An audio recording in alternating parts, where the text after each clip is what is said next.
This is the showing forth of the inquiry of Herodotus of Halicarnassos, to the end that one neither the deeds of men may be forgotten by lapse of time, nor the works too great and marvelous, which have been produced some by Hellenes and some by barbarians, may lose their renown, and especially that the causes may be remembered for which these waged war with one another. 1. Those of the Persians who have knowledge of history declare that the Phoenicians first began the quarrel. These, they say, came from that which is called the Erythraean Sea to this of ours, and having settled in the land where they continue even now to dwell, set themselves forthwith to make long voyages by sea. And conveying merchandise of Egypt and of Assyria, they arrived at other places and also at Argos. Now Argos was at that time in all points the first of the states within that land which is now called Hellas. The Phoenicians arrived then at this land of Argos, and began to dispose of their ship's cargo, and on the 5th or 6th day after they had arrived, when their goods had been almost all sold, there came down to the sea a great company of women, and among them the daughter of the king, and her name, as the Hellenes also agree, was Io the daughter of Inachos. These standing near to the stern of the ship were buying of the wares such as pleased them most, when of a sudden the Phoenicians, passing the word from one to another, made a rush upon them, and the greater part of the women escaped by flight, but Io and certain others were carried off. So they put them on board their ship, and forthwith departed, sailing away to Egypt. 2. In this manner the Persians report that Io came to Egypt, not agreeing therein with the Hellenes. 3. In this they say was the first beginning of wrongs. Then after this, they say, certain Hellenes, but the name of the people they are not able to report, put into the city of Tyre in Phoenicia and carried off the king's daughter Europa. These would doubtless be Cretans, and so they were quits for the former injury. After this, however, the Hellenes, they say, were the authors of the second wrong, for they sailed into Aia of Colchis and to the river Phasis with a ship of war, and from thence, after they had done the other business for which they came, they carried off the king's daughter Medea, and the king of Colchis sent a herald to the land of Hellas and demanded satisfaction for the rape and to have his daughter back, but they answered that, as the barbarians had given them no satisfaction for the rape of Io the Argive, so neither would they give satisfaction to the barbarians for this. 3. In the next generation after this, they say, Alexander the son of Priam, having heard of these things, desired to get a wife for himself by violence from Hellas, being fully assured that he would not be compelled to give any satisfaction for this wrong, inasmuch as the Hellenes gave none for theirs. So he carried off Helen, and the Hellenes resolved to send messengers first in to demand her back with satisfaction for the rape, and when they put forth this demand, the others alleged to them the rape of Medea, saying that the Hellenes were now desiring satisfaction to be given to them by others, though they had given none themselves nor had surrendered the person when demand was made.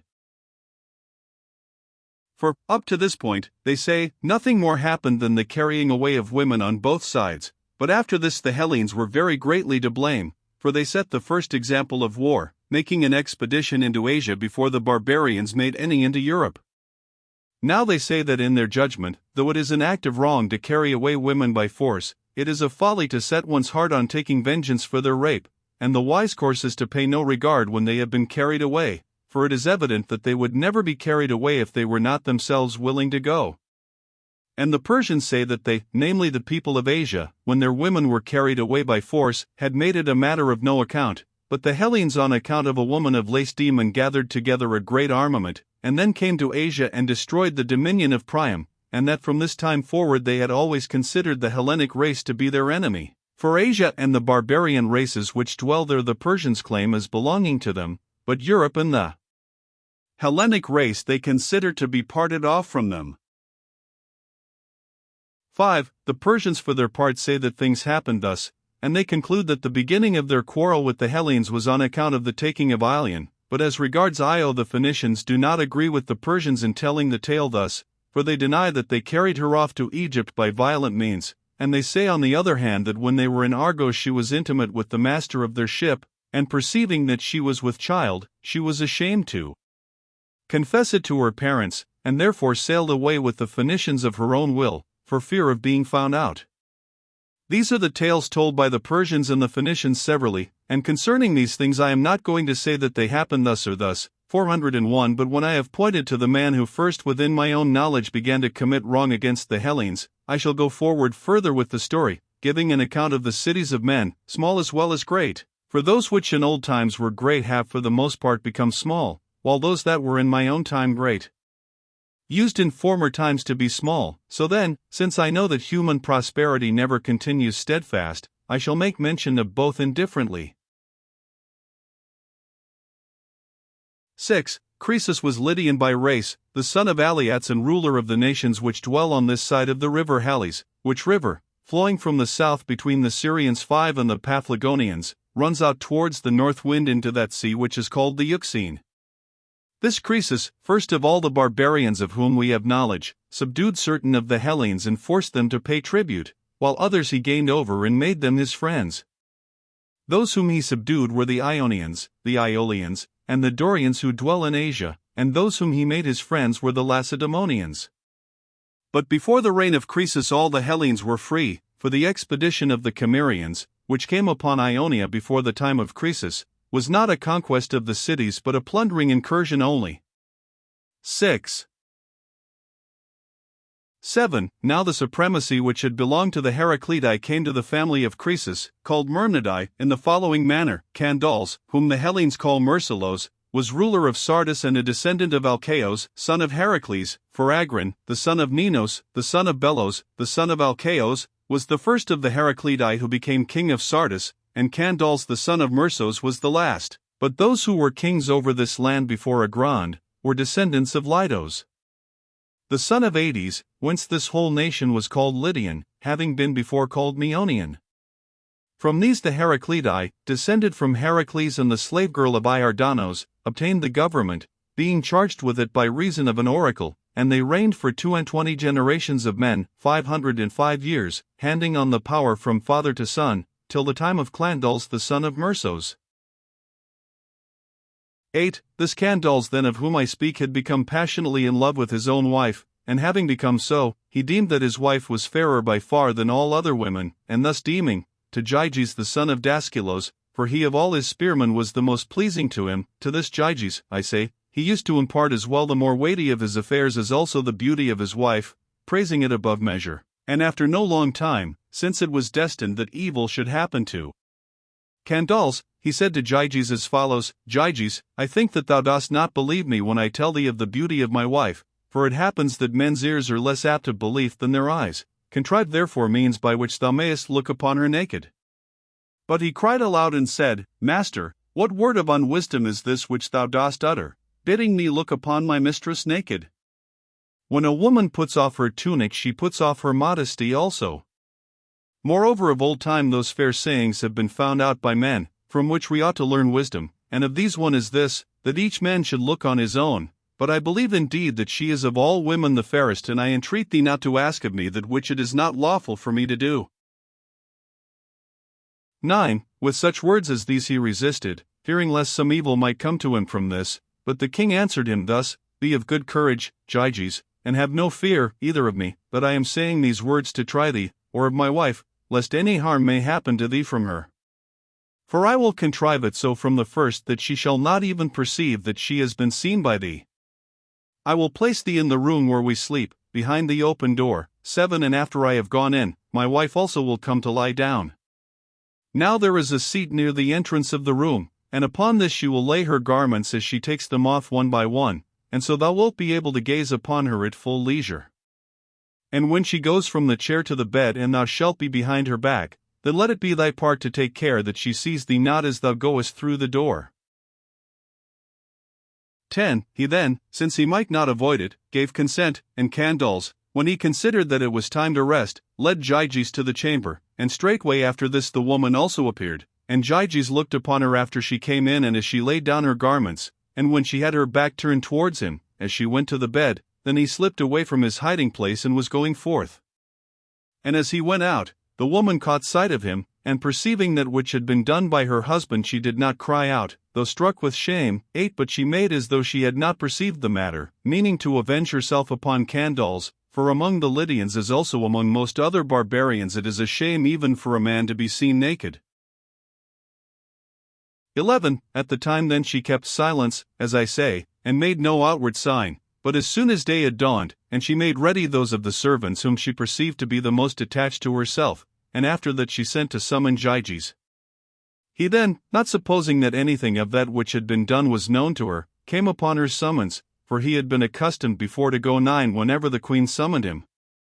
And when Gyges was come, the woman said to him these words, There are now 2 ways open to thee, Gyges, and I give thee the choice which of the 2 thou wilt prefer to take. Either thou must slay Candaus and possess both me and the kingdom of Lydia, or thou must thyself here on the spot be slain, so that thou mayest not in future, by obeying Candaus in all things, see that which thou shouldest not. Either he must die who formed this design, or thou who hast looked upon me naked and done that which is not accounted lawful. For a time then Gyges was amazed at these words, and afterwards he began to entreat her that she would not bind him by necessity to make such a choice. Then however, as he could not prevail with her, but saw that necessity was in truth set before him either to slay his master or to be himself slain by others, he made the choice to live himself, and he inquired further as follows, Since thou dost compel me to take my master's life against my own will, let me hear from thee also what is the manner in which we shall lay hands upon him. And she answering said, From that same place shall the attempt be, where he displayed me naked, and we will lay hands upon him as he sleeps. 12. So after they had prepared the plot, when night came on, for Gyges was not let go nor was there any way of escape for him, but he must either be slain himself or slay Candaus, he followed the woman to the bedchamber, and she gave him a dagger and concealed him behind that very same door. Then afterwards, while Candaus was sleeping, Gyges came privily up to him 10 and slew him, and he obtained both his wife and his kingdom. Of him moreover Archilochus the Parian, who lived about that time, made mention in a trimeter iambic verse. 11. 13. He obtained the kingdom however and was strengthened in it by means of the oracle at Delphi, for when the Lydians were angry because of the fate of Candaus, and had risen in arms, a treaty was made between the followers of Gyges and the other Lydians to this effect, that if the oracle should give answer that he was to be king of the Lydians, he should be king, and if not, he should give back the power to the sons of Heracles. So the oracle gave answer, and Gyges accordingly became king. Yet the Pythian prophetess said this also, that vengeance for the Heraclidae should come upon the descendants of Gyges in the 5th generation. Of this oracle the Lydians and their kings made no account until it was in fact fulfilled. 14. Thus the Myrmidai obtained the government, having driven out from it the Heraclidae, and Gyges when he became ruler sent votive offerings to Delphi not a few, for of all the silver offerings at Delphi his are more in number than those of any other man, and besides the silver he offered a vast quantity of gold, and especially one offering which is more worthy of mention than the rest, namely 6 golden mixing bowls, which are dedicated there as his gift. Of these the weight is 30 talents, and they stand in the treasury of the Corinthians, though in truth this treasury does not belong to the state of the Corinthians, but is that of Kypselos the son of Etion. 12. This Gyges was the first of the barbarians within our knowledge who dedicated votive offerings at Delphi, except only Midas the son of Gordius king of Phrygia, who dedicated for an offering the royal throne on which he sat before all to decide causes, and this throne, a sight worth seeing, stands in the same place with the bulls of Gyges. This gold and silver which Gyges dedicated is called Gygian by the people of Delphi, after the name of him who offered it. Now Gyges also, 13. As soon as he became king, led an army against Miletos and Smyrna, and he took the lower town of Colophon. 14. But no other great deed did he do in his reign, which lasted 38 years, therefore we will pass him by with no more mention than has already been made. 15. And I will speak now of Ardus the son of Gyges, who became king after Gyges. He took Priene and made an invasion against Miletos, and while he was ruling over Sardis, the Cimmerians driven from their abodes by the nomad Scythians came to Asia and took Sardis except the citadel. 16. Now when Ardus had been king for 49 years, Sadeates his son succeeded to his kingdom, and reigned 12 years, and after him Aliates. This last made war against Cyaxares the descendant of Deiox and against the Medes. 15. And he drove the Cimmerians forth out of Asia, and he took Smyrna which had been founded from Colophon, and made an invasion against Clazomenae. From this he returned not as he desired, but with great loss. During his reign however he performed other deeds very worthy of mention as follows. 17. He made war with those of Miletos, having received this war as an inheritance from his father, for he used to invade their land and besiege Miletus in the following manner. Whenever there were ripe crops upon the land, then he led an army into their confines, making his march to the sound of pipes and harps and flutes both of male and female tone, and when he came to the Milesian land, he neither pulled down the houses that were in the fields, nor set fire to them nor tore off their doors, but let them stand as they were. The trees however and the crops that were upon the land he destroyed, and then departed by the way he came, for the men of Miletus had command of the sea, so that it was of no use for his army to blockade them, and he abstained from pulling down the houses to the end that the Milesians might have places to dwell in while they sowed and tilled the land, and by the means of their labor he might have somewhat to destroy when he made his invasion. 18. Thus he continued to war with them for 11 years, and in the course of these years the Milesians suffered 2 great defeats, once when they fought a battle in the district of Limenian in their own land, and again in the plain of Meander. Now for 6 of the 11 years Sadeates the son of Ardus was still ruler of the Lydians, the same who was wont to invade the land of Miletus at the times mentioned. 16 For the Sadeates was he who first began the war, but for the 5 years which followed these first 6 the war was carried on by Aleates the son of Sadeates, who received it as an inheritance from his father, as I have already said, and applied himself to it earnestly. And none of the Ionians helped those of Miletus bear the burden of this war except only the men of Chaos. These came to their aid to pay back like with like, for the Milesians had formerly assisted the Chians throughout their war with the people of Erythrae. 19. Then in the 12th year of the war, when standing corn was being burnt by the army of the Lydians, it happened as follows. As soon as the corn was kindled, it was driven by a violent wind and set fire to the temple of Athene surnamed of Asessos, and the temple being set on fire was burnt down to the ground. Of this no account was made then, but afterwards when the army had returned to Sardis, Aleates fell sick, and as his sickness lasted long, he sent messengers to inquire of the oracle at Delphi, either being advised to do so by someone, or because he himself thought it best to send and inquire of the god concerning his sickness. But when these arrived at Delphi, the Pythian prophetess said that she would give them no answer, until they should have built up again the temple of Athene which they had burnt at Asessos in the land of Miletus.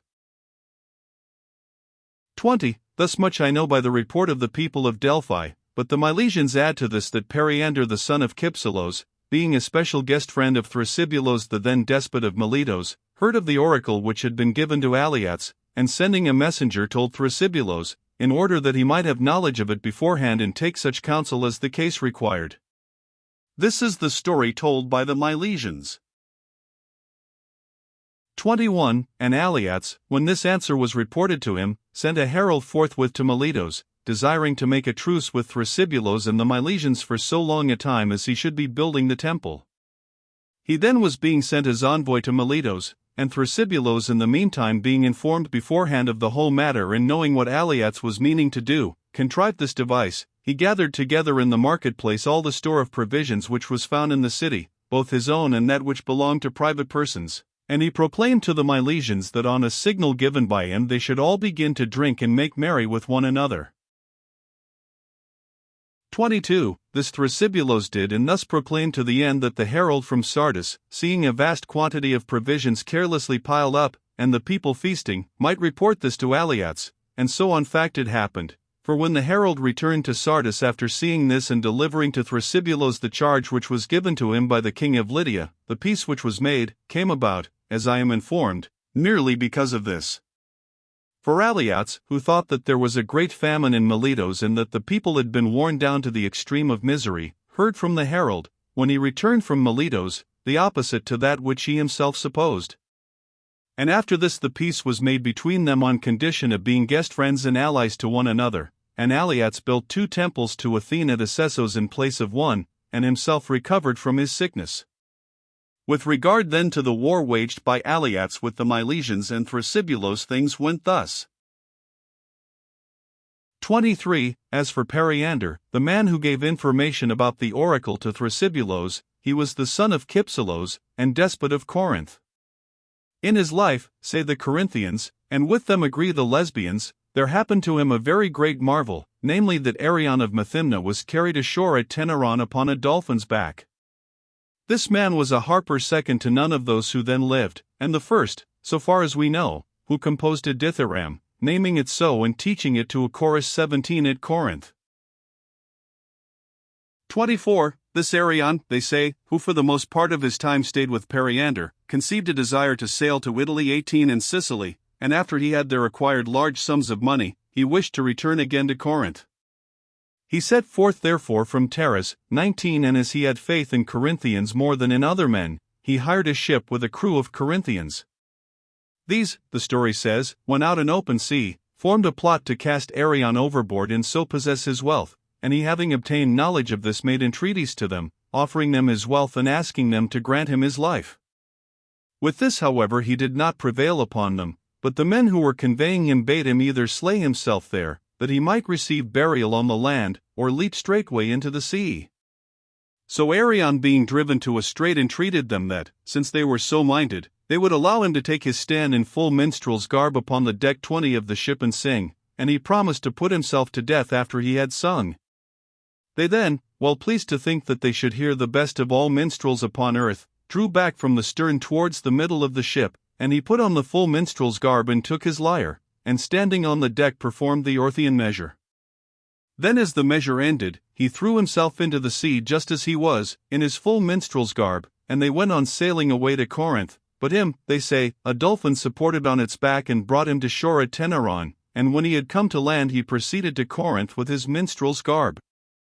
Thither having arrived he related all that had been done, and Periander doubting of his story kept Arion in guard and would let him go nowhere, while he kept careful watch for those who had conveyed him.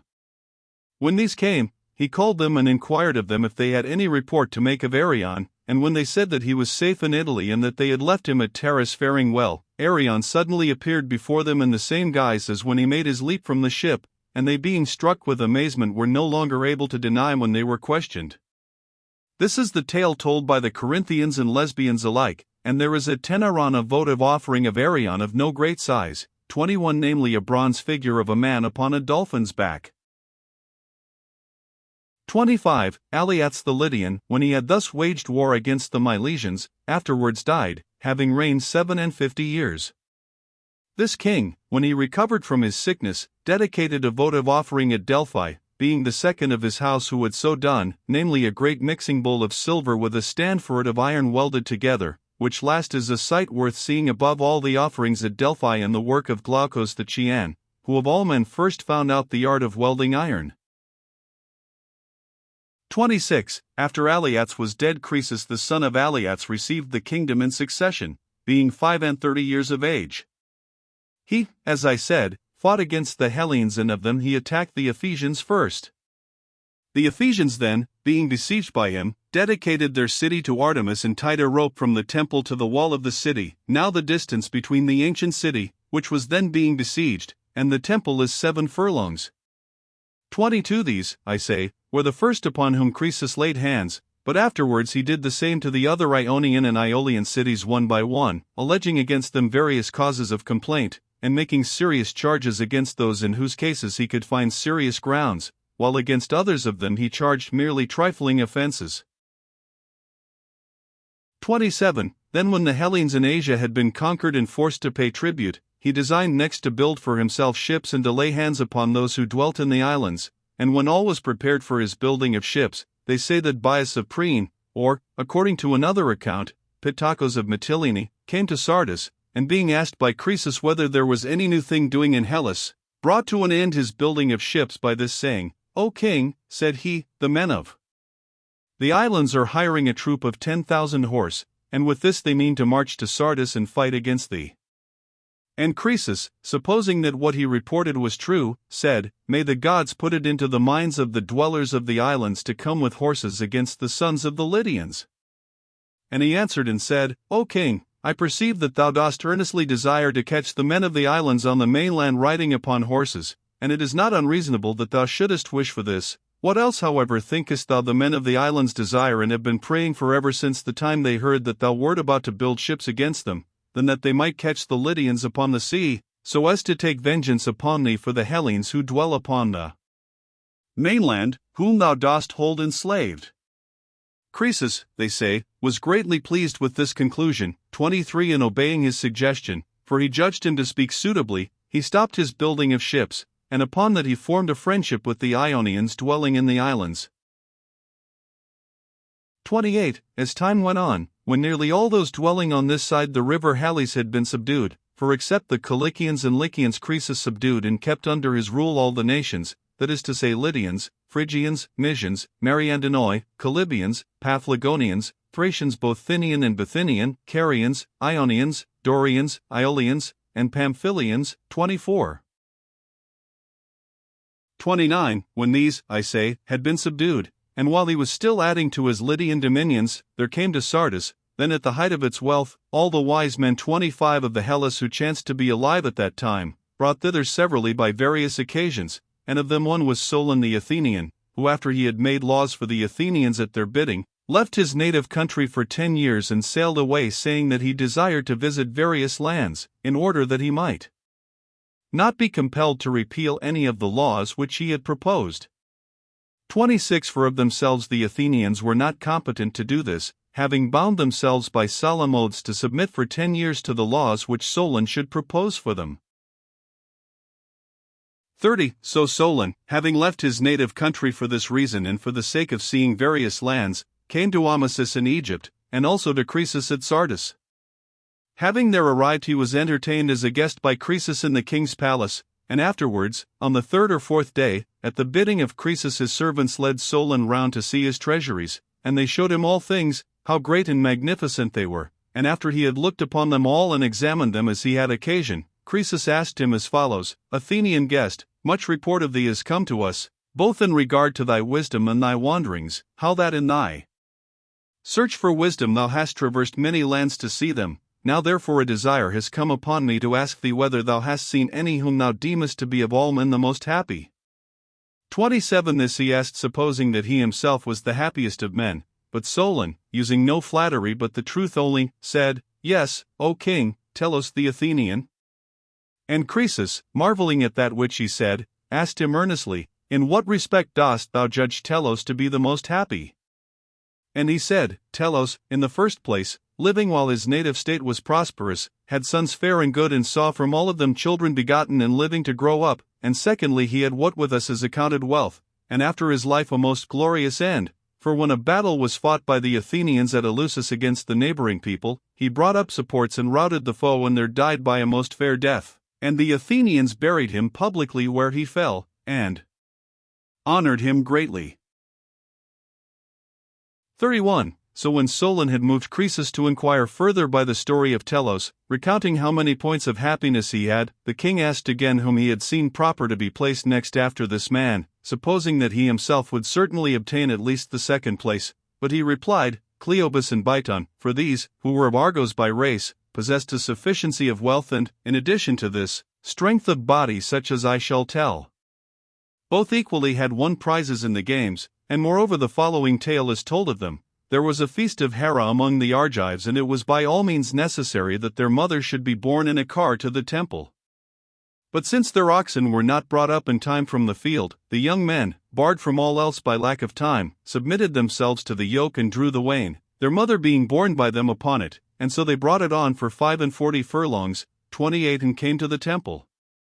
Then after they had done this and had been seen by the assembled crowd, there came to their life a most excellent ending, and in this the deity declared that it was better for man to die than to continue to live.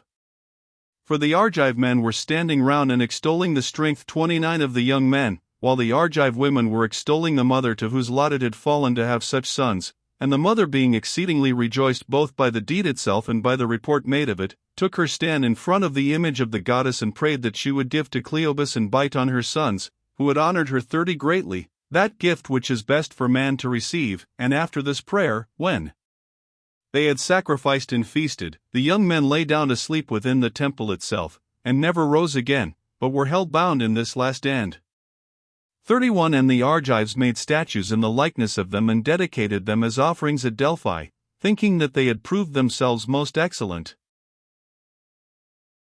32. Thus Solon assigned the second place in respect of happiness to these, and Croesus was moved to anger and said, Athenian guest, hast thou then so cast aside our prosperous state as worth nothing, that thou dost prefer to us even men of private station? And he said, Croesus, thou art inquiring about human fortunes of one who well knows that the deity is altogether envious and apt to disturb our lot. For in the course of long time a man may see many things which he would not desire to see, and suffer also many things which he would not desire to suffer.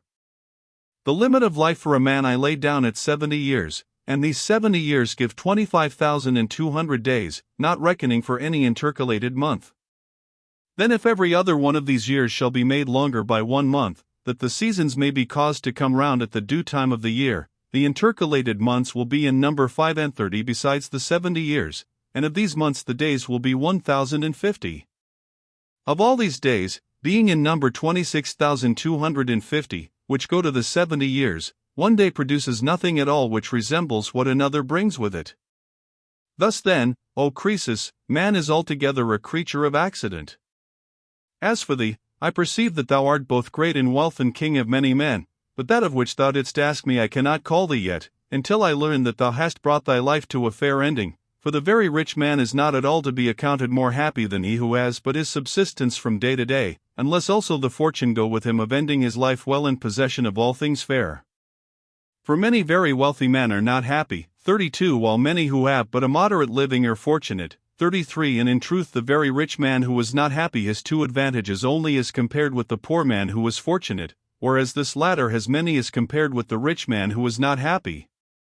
The rich man is able better to fulfill his desire, and also to endure a great calamity if it fall upon him, whereas the other has advantage over him in these things which follow. He is not indeed able equally with the rich man to endure a calamity or to fulfill his desire, but these his good fortune keeps away from him, while he is sound of limb, 34, free from disease, untouched by suffering, the father of fair children and himself of comely form, and if in addition to this he shall end his life, well, he is worthy to be called that which thou seekest, namely a happy man, but before he comes to his end it is well to hold back and not to call him yet happy but only fortunate. Now to possess all these things together is impossible for one who is mere man, just as no single land suffices to supply all things for itself, but one thing it has and another it lacks, and the land that has the greatest number of things is the best. So also in the case of a man, no single person is complete in himself, for one thing he has and another he lacks. But whosoever of men continues to the end in possession of the greatest number of these things and then has a gracious ending of his life, he is by me accounted worthy, O King, to receive this name. But we must of everything examine the end and how it will turn out at the last, for to many God shows but a glimpse of happiness and then plucks them up by the roots and overturns them. 33. Thus saying he refused to gratify Croesus, who sent him away from his presence holding him in no esteem, and thinking him utterly senseless in that he passed over present good things and bade men look to the end of every matter. 34. After Solon had departed, a great retribution from God came upon Croesus, probably because he judged himself to be the happiest of all men. First there came and stood by him a dream, which showed to him the truth of the evils that were about to come to pass in respect of his son. Now Croesus had 2 sons, of whom one was deficient, seeing that he was deaf and dumb, while the other far surpassed his companions of the same age in all things, and the name of this last was Hades.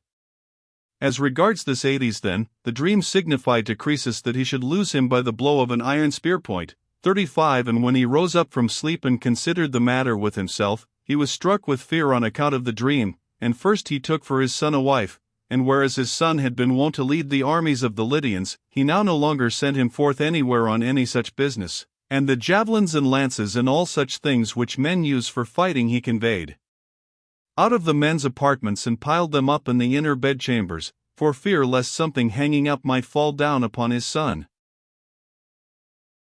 35. Then while he was engaged about the marriage of his son, there came to Sardis a man under a misfortune and with hands not clean, a Phrygian by birth and of the royal house. This man came to the house of Croesus, and according to the customs which prevail in that land made request that he might have cleansing, and Croesus gave him cleansing. Now the manner of cleansing among the Lydians is the same almost as that which the Hellenes use.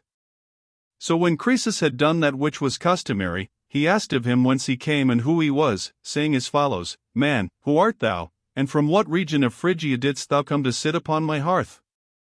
And whom of men or women didst thou slay? And he replied, O king, I am the son of Gordias, the son of Midas, and I am called Adrastos, and I slew my own brother against my will, and therefore am I here, having been driven forth by my father and deprived of all that I had. And Croesus answered thus, Thou art, as it chances, the offshoot of men who are our friends, and thou hast come to friends, among whom thou shalt want of nothing so long as thou shalt remain in our land, and thou wilt find it most for thy profit to bear this misfortune as lightly as may be. So he had his abode with Croesus. 36. During this time there was produced in the Mysian Olympos a boar of monstrous size. This, coming down from the mountain aforesaid, ravaged the fields of the Mysians, and although the Mysians went out against it often, yet they could do it no hurt, but rather received hurt themselves from it. So at length messengers came from the Mysians to Croesus and said, O king, there has appeared in our land a boar of monstrous size, which lays waste our fields, and we, desiring eagerly to take it, are not able. Now therefore we ask of thee to send with us thy son and also a chosen band of young men with dogs, that we may destroy it out of our land. Thus they made request, and Croesus, calling to mind the words of the dream, spoke to them as follows, As touching my son, make no further mention of him in this matter, for I will not send him with you, seeing that he is newly married and is concerned now with the affairs of his marriage, but I will send with you chosen men of the Lydians and the whole number of my hunting dogs, and I will give command to those who go, to be as zealous as may be in helping you to destroy the wild beast out of your land. 37. Thus he made reply, and while the Mysians were being contented with this answer, there came in also the son of Croesus, having heard of the request made by the Mysians. And when Croesus said that he would not send his son with them, the young man spoke as follows, My father, in times past the fairest and most noble part was allotted to us, to go out continually to wars and to the chase and so have good repute. But now thou hast debarred me from both of these, although thou hast not observed in me any cowardly or faint-hearted spirit. And now with what face must I appear when I go to and from the marketplace of the city?